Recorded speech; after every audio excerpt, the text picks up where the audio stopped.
Hello guys, welcome back to our channel Pinky dot Tanmoy. সবাই কেমন আছো? আশা করছি সবাই খুব ভালো আছো। আমি খুব ভালো আছি। আজকে ব্লগটা এখান থেকেই স্টার্ট করছি। সকালবেলা ঘুম থেকে উঠে এখনও খাটের থেকে নামিনি, তখন থেকেই ব্লগটা আরম্ভ করলাম। আর এখানে সকালবেলা ঘুম থেকে উঠে ফার্স্টেই হচ্ছে কাজ, বিছানায় বসে আগে জল খেয়ে নেওয়া। তো জল আগেও আমি একটু খেয়েছি, তারপরে আমি এখন একটু খাচ্ছি। আর এই কপারের বোতলটাতে না সারা রাত জল থাকলে আমি একটু কমই খাই, কারণ প্রচণ্ড বাজে একটা ফ্লেভার চলে আসে ওর ভেতরে। তো চলো দেখতে থাকো ব্লগটা। আজকের ব্লগটা এখান থেকে শুরু করছি।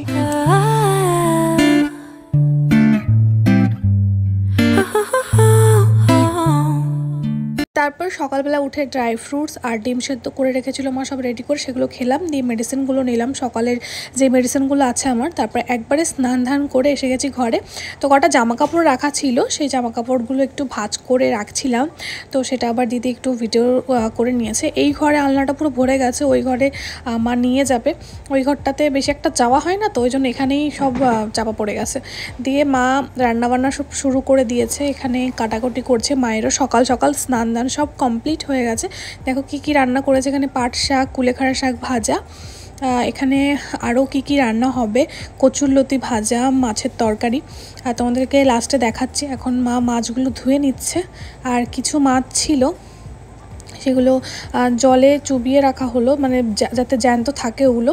এবার দেখা যাক কতদিন বেঁচে থাকে। জল চেঞ্জ করলে হয়তো অনেকদিনই বেঁচে থাকবে। এগুলো হচ্ছে শিঙি মাছ, দেখো কি সুন্দর রয়েছে।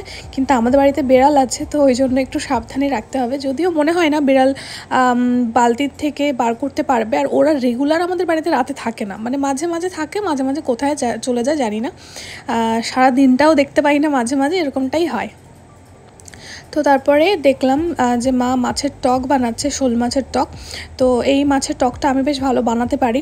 তো মা এমনিতে সকাল থেকে অনেক কিছু রান্না করেছে, তো আমাকে বেটে বুটে দিয়েছিল। দিয়ে আমি তরকারিটা বানিয়ে নিলাম, মাছের টকটা, শোল মাছের।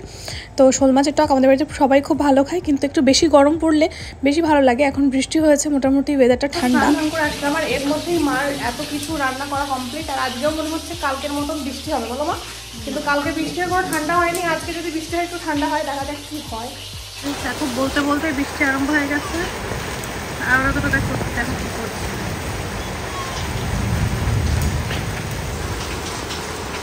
বৃষ্টি আর প্রচণ্ডভাবে বৃষ্টি আরম্ভ হয়ে গেছে। এখানে দেখো সব রান্না বান্না কমপ্লিট। এখানে মাছের টক হয়ে গেছে, এখানে শিঙি মাছ দিয়ে কলা আলু দিয়ে তরকারি, এখানে কুলেখাড়া শাক ভাজা, কচুরলতি, মাছের তেল আর পাট শাক, এই সমস্ত কিছু রান্না হয়েছিল। দিয়ে আমি খেতে বসে গেছি। খাটের উপরই বসেছি, কারণ ডাইনিংয়ে প্রচণ্ড গরম লাগবে, তাই জন্য। আর নিচে বসে আমি খাবো না, মানে নিচে বসে খেতে একটু অসুবিধাই হয়। তো মা বললো ঠিক আছে তুই টেবিল নিয়ে ওপরেই খেয়ে নে, অসুবিধা নেই। তো খাওয়া দাওয়ার পরে একটু শুয়েছিলাম, তো মা নিয়ে এসেছিলো মিষ্টি। তো সেই মিষ্টিটা বলছিল খাবি কি না, তো দিদিকে ভাইকে খাইয়ে দিল, আমিও হাফ খেয়েছিলাম। মিষ্টিতেও খেতে খুব ভালো লাগে, কিন্তু যতটা সম্ভব একটু চেষ্টা করি অ্যাভয়েড করার। কারণ কি এখন তো ইচ্ছে করছে না, ইচ্ছে করাটাই আরও বেশি প্রবলেম। আর এখানে দিদিকেও খাইয়ে দিচ্ছিল মা। তারপর ঘুম থেকে উঠে একটু খেলাম লেবু। লেবুটা খাওয়া মানে রোজই মানে খাচ্ছি আর কি। দেন বিকালবেলায় দেখি মা দিদি চা খাচ্ছে, আর তন্ময় একটু ঘুমাচ্ছিল।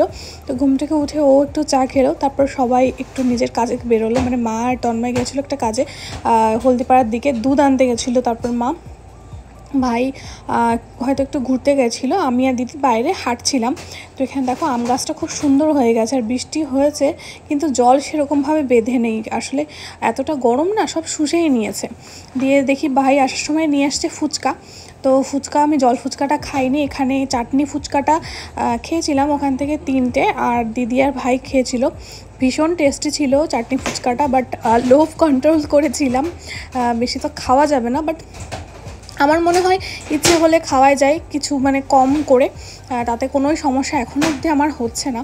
তো তারপরে মা একটু ভাজলো পাঁপড়টা খেলো ওরা দুজনে মিলে। তারপর মা এখানে মোচা ছাড়াতে বসেছে, কালকে যা যা রান্না করবে এখন রাত্রেবেলায় গুছিয়ে নেবে, কারণ সকালবেলা উঠে অনেক তাড়াহুড়ো লেগে যায়, যেহেতু অনেক ভাগের রান্না করে মা। তো এখানে আমি স্নান টান করে নিয়েছি রাত্রিবেলা। আর এখানে একটু আমন্ডসগুলো ভিজিয়ে রাখবো। সব ড্রাই ফ্রুটস ভিজিয়ে রাখি না, মাঝে একটু ভিজিয়ে রেখে খাচ্ছিলাম, কিন্তু তাতে না আরও বেশি বাজে লাগে খেতে, তাই জন্য আমন্ডটাই শুধু ভিজিয়ে রেখে খাই, বাদ বাকিগুলো এমনিই খাই। তো আমার চুলগুলো দেখতেই পাচ্ছ পুরো কোমর অবধি।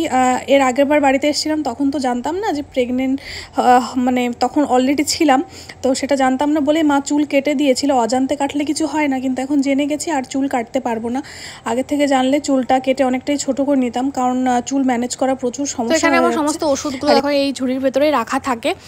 তো আমার রেগুলার এই ওষুধগুলো নিতে হয়, বাট বমির ওষুধগুলো আমার সেরকমভাবে নেওয়া লাগে না। আর অ্যালার্জির জন্য ইনহেলারটা এখন ডক্টর বলেছে যতটা পারবে অ্যাভয়েড করবে। তাও তবু আমার মানে রেগুলার ওষুধটা তো খাওয়াই লাগে, ইনহেলারটা তাও না নিয়ে ঠিকঠাক আছি, যেহেতু সবসময় মা বেডশিট চেঞ্জ করে রাখে, কখনোই ধুলো বালির কোনো কাজ মানে আমার সামনে করেও না আর আমাকেও করতে দেয় না, এজন্য অনেকটা মানে ভালো আছি ওষুধটা না খেয়ে। আর দেখো মুখে কেমন স্পট হয়ে গেছে ব্ল্যাক ব্ল্যাক। তো মা বলছে এরকম নাকি হয়, ডক্টরও বললো যে এগুলো নর্মাল হতেই পারে এই সময়টা, আর আবার ঠিক হয়ে যাবে। তো এখন আমি স্নান ধান করে আসার পরে রাত্রেবেলা নাইট ক্রিমটা লাগাচ্ছি আর চুল টুল আছড়ে এখন ফ্রেশ হয়ে নেব। তোমরা দেখতে থাকো ভিডিওটা।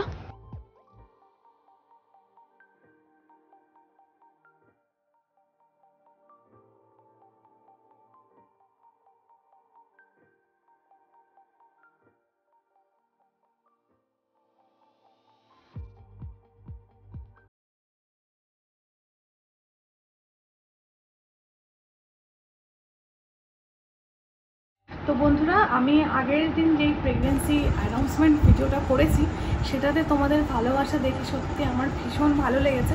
আমি যেখানেই ভিডিওটা আপলোড করেছি, ফেসবুকে বলো আর ইউটিউবে বলো, সবাই দেখে যারা আমাকে চেনে না তারাও যে আমাকে এতটা কংগ্রাটস জানিয়েছে, এটা মানে আমি সত্যি আশা করিনি যে এতগুলো মানুষ যারা আমাকে চেনে বা চেনে না তারাও আমাকে এতটা উইশ করবে, এত ভালোবাসবে, এত ভালোভাবে গাইড করবে। সব মানে বেশিরভাগ মানুষই মেসেঞ্জারে এসে, ইনস্টাতে এসে আমাকে কংগ্রাচুলেশন জানাচ্ছে, প্লাস কংগ্রাচুলেশন জানাচ্ছে, তার সাথে সাথে আবার আমাকে সাজেশান দিচ্ছে যে দিদি তুমি এটা করবে, এটা করবে না, এমনটা করলে এমনটা হবে, টেনশন নিও না, সাবধানে থেকো।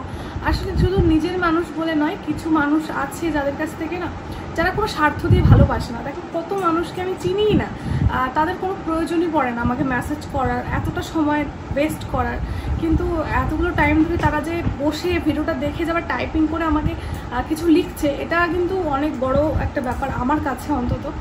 কারণ জীবনে অনেক কিছু মানুষ হারিয়েছি, টক্সিক মানুষ, কিন্তু তা আমার মনে হয় অনেক ভালো মানুষ না পেয়েছিও।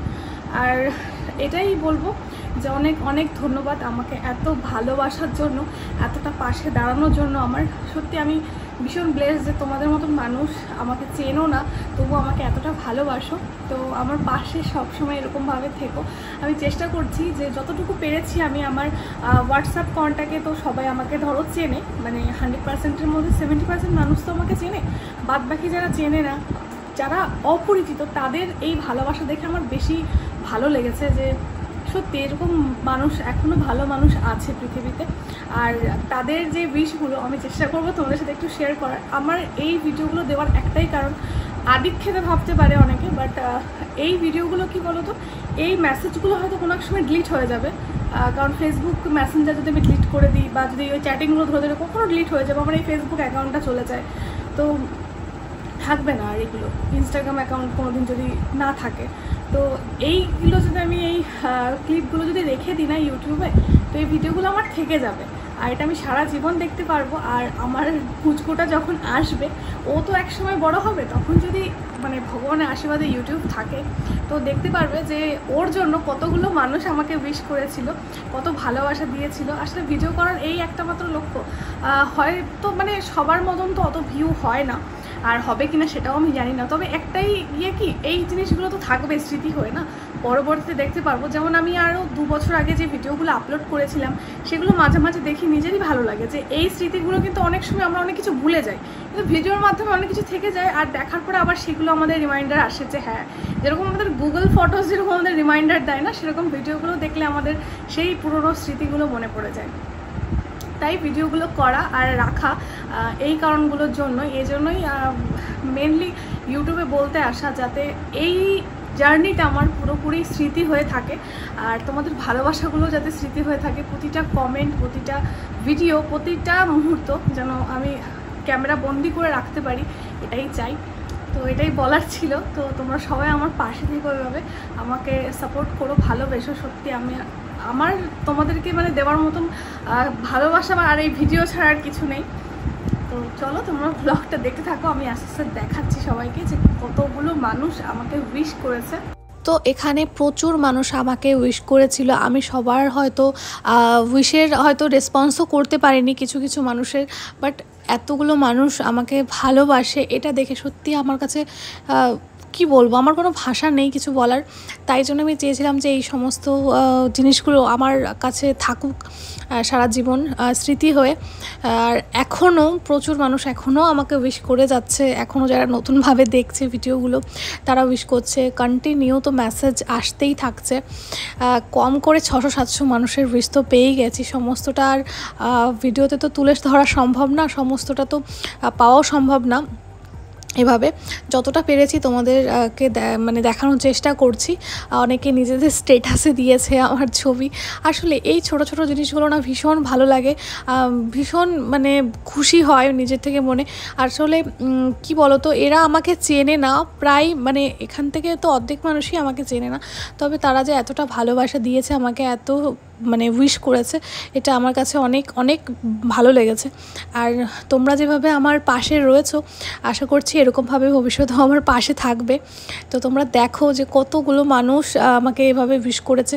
আগের দিন একটা লিঙ্ক পোস্ট করেছিলাম, সেখানেও প্রচুর উইশ এসছে। স্টোরিতে লিঙ্ক দিয়েছিলাম ইউটিউবে, সেখানেও প্রচুর উইশ এসছে, হোয়াটসঅ্যাপে, ফেসবুকে, সবভাবে। আর নিজের ফ্যামিলির লোক তো রয়েছেই, মা বাড়ি, তারপরে মা বাবা দিদি, এদের কথা তো আলাদা করে কিছু বলার নেই। সকলেই প্রথমেই উইশ করেছিল, তো সেগুলো তো নিজেদের লোকের রিয়াকশানগুলো আর নেওয়া হয়নি তখন। তবে যাই হোক, যতটুকু পারলাম ততটুকু এখানে তোমাদের সামনে তুলে ধরলাম, যাতে সারা জীবন এটা থাকে। এখানে দেখো আমি যেই ইনস্টাগ্রামে রিলসগুলো ছেড়েছি সেখানেও প্রচুর মানুষ উইশ করেছে, আর ভীষণ ভালো লাগছে দেখে। এমনকি বড় বড় ইউটিউবার যারা, তারাও উইশ করেছে, প্রীতি, পূজা, অনুশ্রীদি, সোনাই, সবাই আমার মানে ভীষণ ভালো লেগেছে জিনিসগুলো, তাই তোমাদের সাথে একটু শেয়ার করলাম। আর উর্মিদিকেও তোমরা চেনো, উর্মিদিও উইশ করেছে। তো এখানে তোমরা সবাই ভালো করলে নোটিস করতে পারবে ভালো করে দেখলে। তো চলো তোমরা দেখতে থাকো।